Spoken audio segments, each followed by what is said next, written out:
Ebra oda so ti krom ho no a ana abansesa ebaye. Abansesa no baye na aban obaye no kan se. Afi ohofo bia enkoru krom. Eba sa no na ayire pa.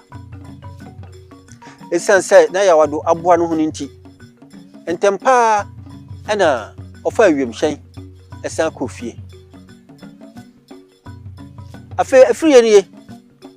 Ni ma ototo ye obere watimi di akọ. Afi de ne ha adwene koraa ne se. Sabra no oni sika wo no ho.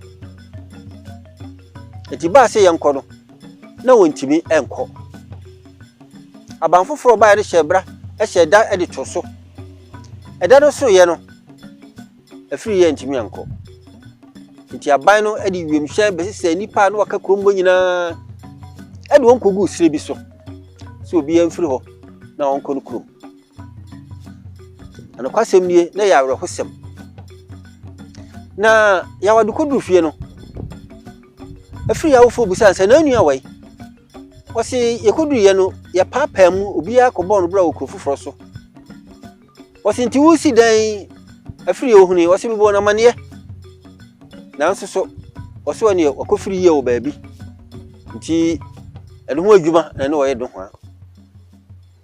Ya wado ekodu krom ho no. Ye siri da fefe ama na wie.